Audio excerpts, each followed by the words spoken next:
First of all, let me state on record that the SALNs discussed were not attached in the original complaints. Hindi po sila kasama sa original complaints. And using the SALNs as a starting point without necessary predicate evidence supports the position that the investigation of the House of Representatives Committee on Justice is a fishing expedition. And if I may add, Madam Chair, on the SALN issue, the complaint asks this committee to obtain bank records, SALNs, coordinate with the AMLC, and forensic accounting. If so, it is an acknowledgement that the complaint is still seeking the very facts it needs to conclusively prove its SALN theory.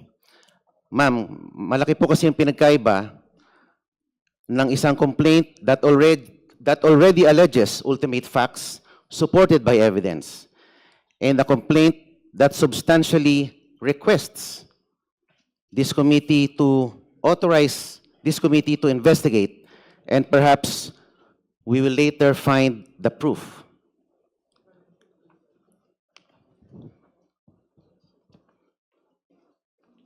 And if I also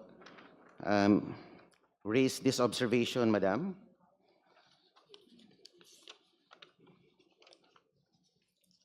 regarding the Ombudsman, the independence of the Ombudsman may be put to question before this body. The House of Representatives Committee on Justice summons the Ombudsman before the members of Congress and the public to present the statement of assets, liabilities, and net worth of the Vice President, while the Ombudsman has an ongoing investigation before its office.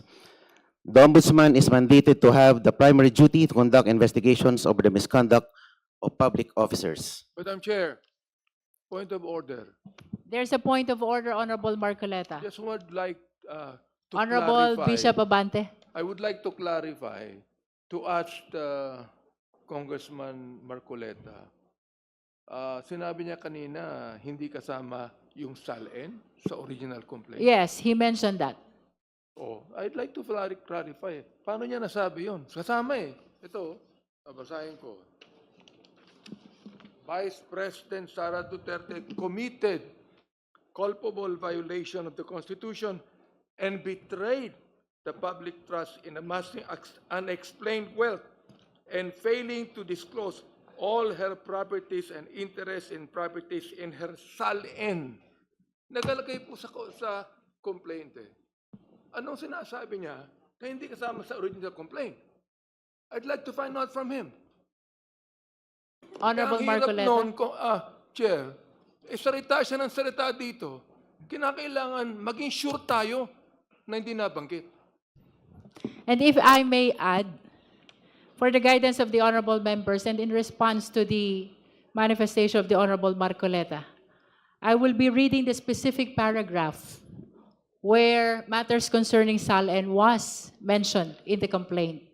With regards to Sabala complaint, there are allegations in paragraph 107, 108, 109, and paragraphs 285 to 290. And for Cabrera complaint, may we refer the Honorable Marcoleta as well to paragraph 20.3, paragraph 76, paragraph 77, paragraph 232, paragraph 233, 234, 235, 236, 237, 238, 239, 240, 241, 242, and even from paragraphs 244 to 246.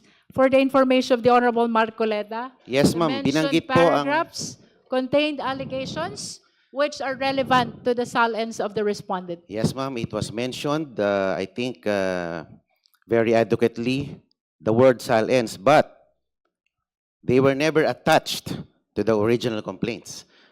Parang this complaint is just merely requesting the committee to produce evidence. Ibig sabihin, wala pang ebidensya, nakikiusap sa committee na ito para mag-produce ng ebidensya na hindi nakakabit sa original complaints. Yun lang po ang sinasabi ko, ma'am.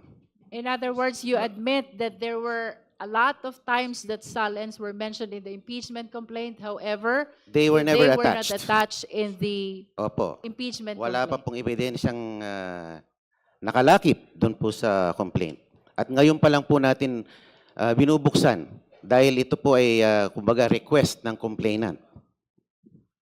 Please understand as well that the compulsory process that was granted to the Justice Committee is for the purpose of testing the sufficiency of the allegations in the complaint, whether the same constitute probable cause, which is Yeah. the mandate of this proceeding. Correct. So, with all due respect, Honorable Marcoleta, it is our humble position that all the actions of this committee, including the issuance of subpoena of all these questioned Salens by Your Honor, is in accordance with the rules of impeachment, the Constitution, and even with the decisions of the Honorable Supreme Court.